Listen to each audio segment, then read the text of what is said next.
to what got y'all here and not try to do too much after losing the first game? That's what we do. That's what we've been doing all year long. We went literally 2 months, and I think maybe lost a game or two by doing what we do. So it won't change. We just got to do it better. And they did better. They did what they do better than what we do better last night. So we watched film, and we just got to do a little harder. How do you get defensive stops better? More aggressive, knowing who's on the floor, knowing where we can help off of, and just making their shots more tough. I think Clay shot 15 threes last night, and like maybe 10, 12 of them were open. Nick Young, played limited minutes and had 9 points. So it's those baskets that we can't allow to happen. James, is it fair to say that the bigger adjustments are defensive for you guys? Yeah, for sure. Yeah.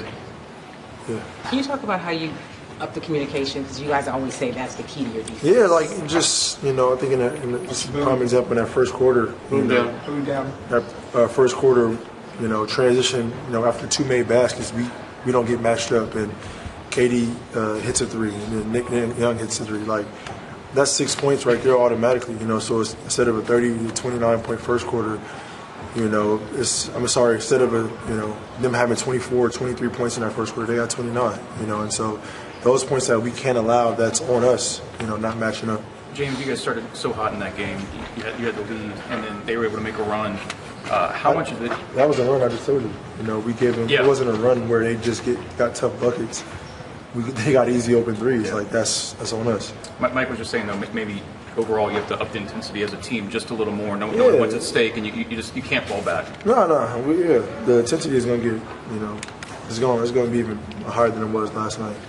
But once again, can't allow guys to get open shots because we didn't get those open shots. Transition, and it wasn't even a fast-paced transition. It wasn't like after the turnover or anything.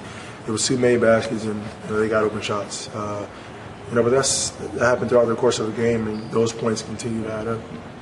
How much do they remove the margin? You mentioned some mistakes that they remove the margin of error that you can't make against them, the kind you can against virtually everybody you've played the last 3-4 years. It's the Western Conference Finals. There's 4 teams here for a reason. So obviously, these 4 teams have done great things all year, and you can't make the same mental mistakes like you're in a regular season game, regular season game 5. James, I know that you're focused on Game 2 in the series, but last night Kevin Durant was not asked this question. He just mentioned it in an answer that they have the MVP over there.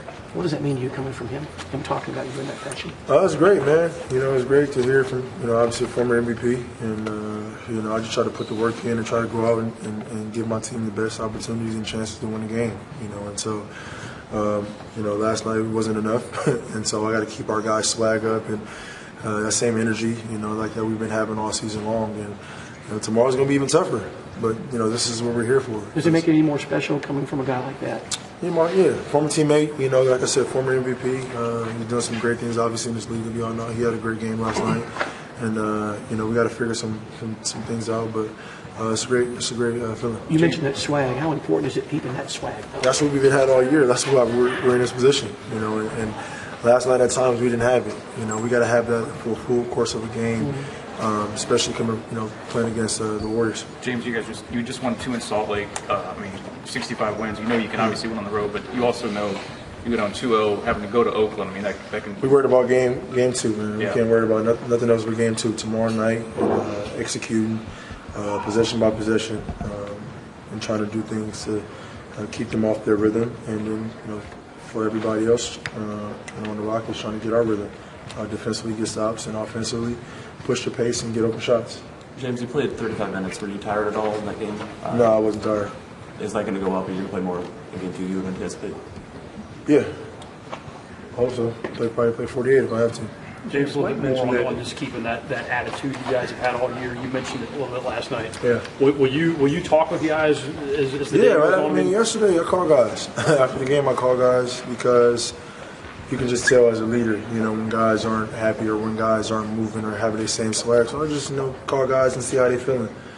Some of the guys first time being here, but I know how hard they work to get to this position. So I want to make sure that they're good and in a good place. And all the guys seem, happy and motivated. So, we watch film, we can correct some things, and tomorrow we should be better.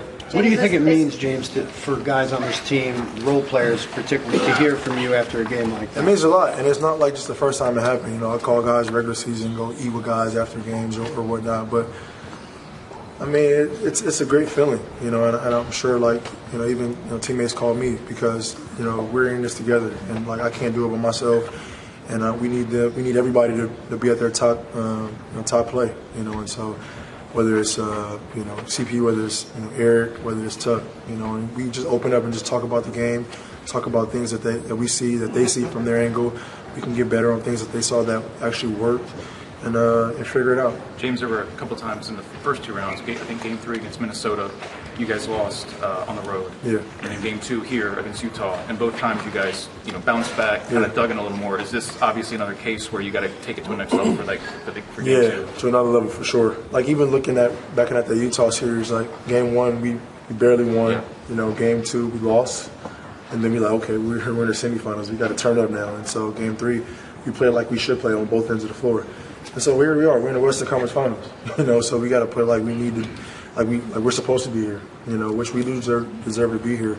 And defensively, just get into it, and get into a rhythm, a groove, helping each other out, communicating, being active, and then offensively pushing the pace, like I said, in transition, getting stops, and knocking down our shots.